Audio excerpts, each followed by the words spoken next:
আসসালামু আলাইকুম। আজ আমি সেরা স্বাদের সবচাইতে মজার চিকেন ফ্রাই রেসিপি তৈরি করব।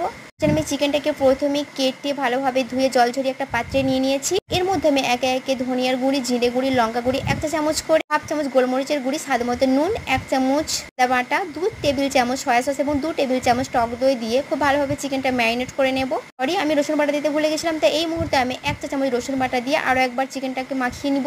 এর মধ্যে আমি গরম মশলার গুঁড়ি দিয়ে দেবো 1 চা চামচ। তাহলে অবশ্যই গরম মশলা তৈরি করার সময় স্টার অ্যানাস মশলা ও কাবাব চিনি অবশ্যই দেবেন, এর ফলে এই ফ্লেভারটা কিন্তু খুব ভালো আসে। এখানে আমি 1 চামচ মতো টমেটো সস ব্যবহার করেছি এবং খুব ভালোভাবে আমি চিকেনটাকে ম্যারিনেট করে নেব। খুব ভালোভাবে ম্যারিনেট করা হয়ে গেলে আমি ঢাকা দিয়ে 1 ঘন্টা রেস্টে রেখে দিব। ফিরে এসে ঢাকা খুলে এর মধ্যে আমি 3 চা চামচ কর্নফ্লাওয়ার এবং 3 চা চামচ চালের গুঁড়ি দিয়ে দেবো। এবার হাতে করে আমি চিকেনটা খুব ভালোভাবে মাখিয়ে নিব। আপনারা কিন্তু কর্নফ্লাওয়ার পরিবর্তে ময়দা বা বেসন ব্যবহার করতে পারেন। এই অবস্থায় কিন্তু হাতে করে চিকেনটাকে খুব ভালোভাবে মেখে নিতে হবে।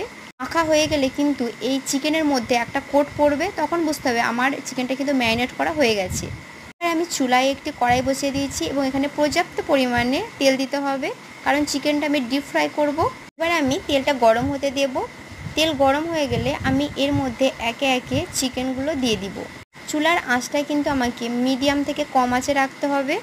চিকেন ফ্রাই করতে কিন্তু 20 মিনিট মতো সময় লাগে। এবার আমি চিকেনগুলোকে সব তেলের মধ্যে একে একে দিয়ে দিব।